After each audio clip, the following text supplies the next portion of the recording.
Hello दोस्तों, जय भीम, जय संविधान, जय लोकतंत्र, जय भारत। आज मैं बात करूंगी कॉन्स्टिट्यूशंस आर्टिकल 239 बी की। कॉन्स्टिट्यूशंस आर्टिकल 239 बी क्या कहता है इसके बारे में आज मैं बताऊंगी। 239 बी कहता है 239 बी या 239 का कहता है विधानमंडल के विश्व शांति काल में अध्यादेश प्रख्यापित करने की प्रशासक की शक्ति। जो अध्यादेश प्रख्यापित करता है वो कौन है, वो कौन सा प्रशासक है, उस प्रशासक की बात होगी।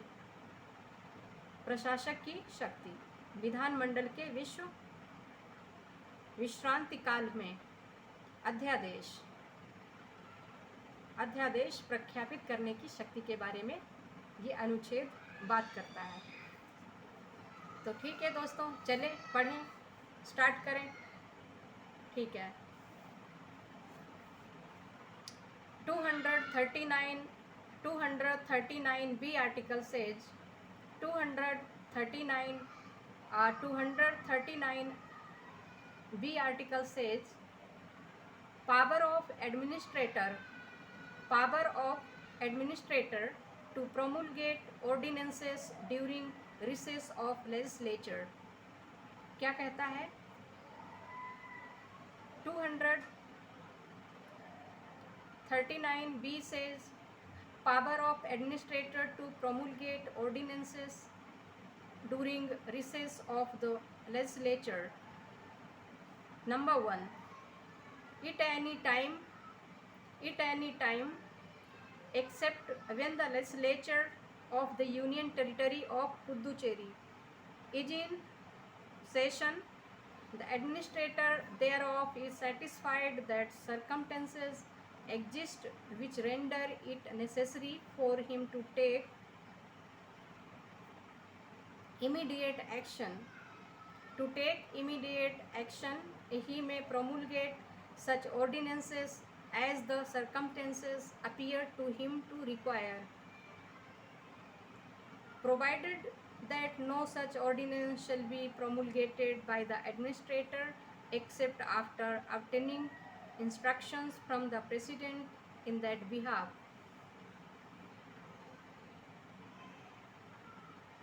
Provided that no such ordinance shall be promulgated by the administrator except after obtaining instruction from the President in that behalf. Provided further that whenever the said legislature is dissolved or its functioning remains suspended on account of any action taken under any such law as is referred to in clause 1st of article 239A।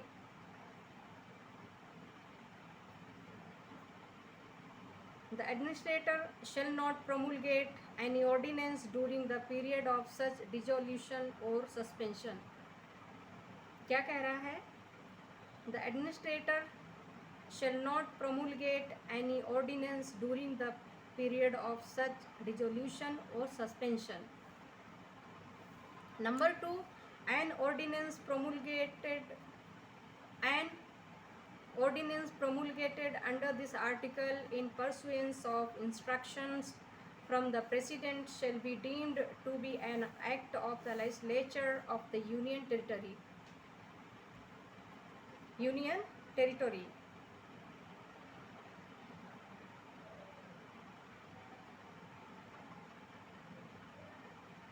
क्या कहता है? Number 2, an ordinance promulgated under this article in pursuance of instructions from the President shall be deemed to be an act of the legislature of the Union Territory which has been duly enacted after complying with the provisions in that behalf contained in any such law as is referred to in clause 1st of the article 239A, but every such ordinance A.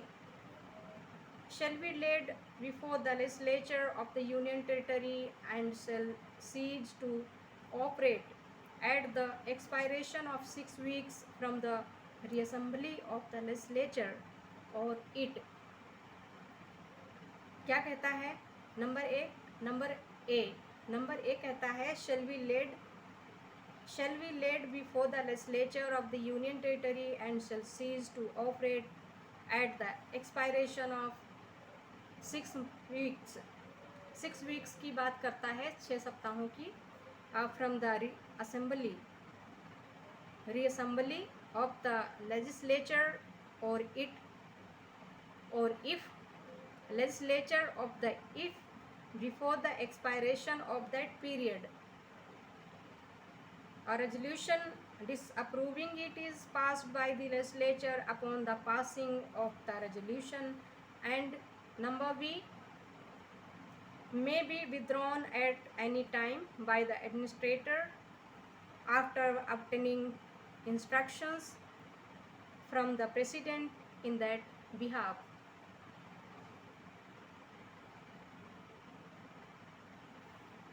Number 3, if and so far as an ordinance under this article make any provision which would not be valid if enacted in an act of the legislature of the Union Territory made after complying with the provisions in that behalf contained in any such law as is referred to in clause 1st of the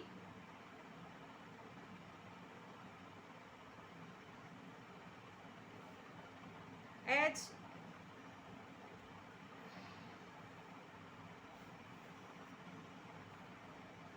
after complying with the provisions in that behalf contained in any such law as is referred to in clause 1st. After first article 239A, if shall be void. तो ये था article 239B. अब मैं इसको हिंदी में पढ़ लेती हूँ. भारतीय संविधान का अनुच्छेद 239 खा. भारत के संविधान का अनुच्छेद 239 खा कहता है कि विधानमंडल के विश्रांति काल में अध्यादेश प्रख्यापित करने की प्रशासक की शक्ति. नंबर 1, उस समय को छोड़कर जब पुदुचेरी संघ राज्य क्षेत्र का विधानमंडल अंत में है, यदि किसी समय उसके प्रशासक का यह समाधान हो जाता है कि ऐसी परिस्थितियां विद्यमान हैं जिसके कारण राज्य क्षेत्र का विधानमंडल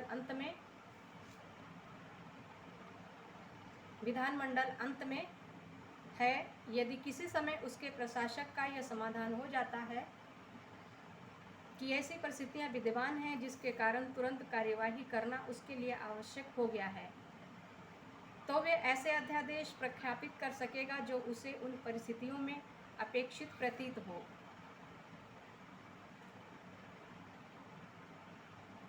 परंतु प्रशासक कोई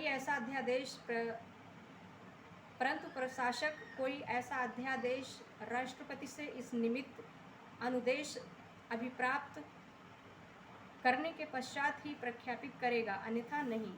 परंतु जब कभी उक्त विधानमंडल का विघटन कर दिया जाता है, यदि जब विधानमंडल का विघटन कर दिया जाता है या अनुच्छेद 239 का के खंड 1 में निर्दिष्ट विधि के अधीन की गई किसी कार्यवाही के कारण उसका कार्यकरण निलंबित रहता है, या तो निलंबन काल के समय की बात हो रही है, विधानमंडल का विघटन या निलंबन काल, तब प्रशासक ऐसे विघटन या निलंबन की अवधि के दौरान कोई अध्यादेश प्रख्यापित नहीं कर सकेगा. यानी जब विधानमंडल का विघटन हो गया हो या फिर उसके कारण उसका कार्यकरण निलंबित रहता है, तो उन दिनों ऐसी अवस्था में प्रशासक ऐसे विघटन या निलंबन की अवधि के दौरान कोई अध्यादेश ऑर्डिनेंस प्रख्यापित नहीं कर सकेगा. नंबर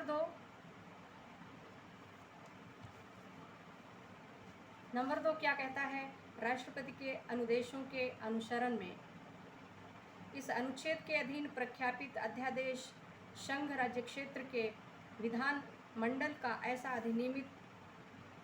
ऐसा अधिनियम समझा जाएगा जो अनुच्छेद 239 का के खंड 1 में निर्दिष्ट विधि में उस निर्मित अंतर्विष्ट उपबंधों का अनुपालन करने के पश्चात सम्यक रूप से अधिनियमित किया गया है, परंतु प्रत्येक ऐसा अध्यादेश नंबर का संघ राज्य क्षेत्र के विधानमंडल के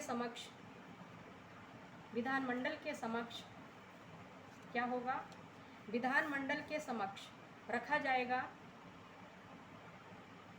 और विधानमंडल के पुनः समवेत होने के 6 सप्ताह की समाप्ति पर या यदि वे अवधि की समाप्ति से पहले या तो जो 6 सप्ताह की जो समाप्ति है उसको ख़त्म होने के बाद, उसको पूरा होने के बाद या पहले विधानमंडल उसके अनुमोदन का संकल्प पारित कर देता है या उस जो 6 सप्ताह का जो अवधि होती है उससे पहले अनुमोदन का संकल्प पारित कर देता है, तो संकल्प के पारित होने पर परिवर्तन में नहीं रहेगा। तो ठीक है। नंबर खा क्या कहता है, राष्ट्रपति से इस निर्मित अनुदेश अभिप्राप्त करने के पश्चात क्या है, राष्ट्रपति से इस निर्मित अनुदेश परमिशन जो लेनी होती है तो उसके अभिप्राय करने के पश्चात प्रशासक द्वारा किसी भी समय वापस लिया जा सकेगा। नंबर 3, यदि और जहां तक इस अनुच्छेद के अधीन अध्यादेश कोई ऐसा उपबंध करता है जो संघ राज्य क्षेत्र के विधानमंडल के ऐसे अधिनियम में जिसे अनुच्छेद 239 का के खंड 1 में निर्दिष्ट विधि में इस निर्मित अंतर्विष्ट उपबंधों का अनुपालन करने के पश्चात बनाया गया है, अधिनियमित किए जाने पर विधिमान्य नहीं होगा, तो और वहाँ तक वे अध्यादेश शून्य हो जाएगा। तो ये था अनुच्छेद 239 खा यानी विधानमंडल के विश्रांति काल में अध्यादेश प्रख्यापित करने की प्रशासक की शक्ति।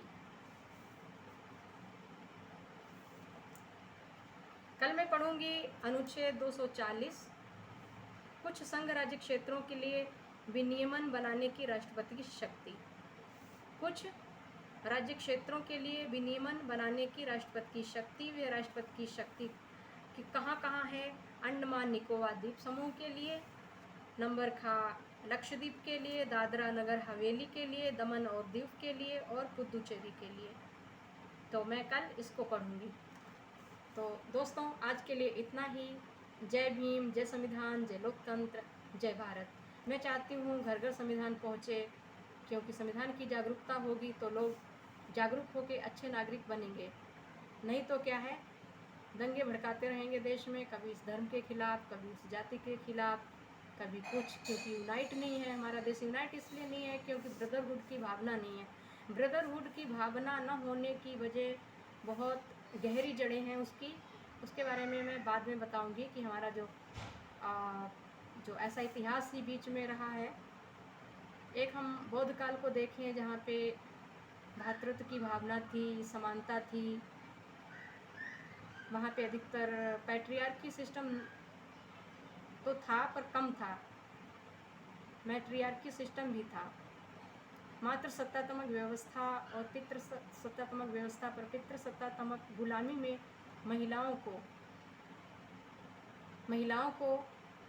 महिलाएं वो किसी भी समाज की हो, चाहे अपर कास्ट की हो या लोअर कास्ट की हो, किसी को भी अधिकार यहाँ पर नहीं थे।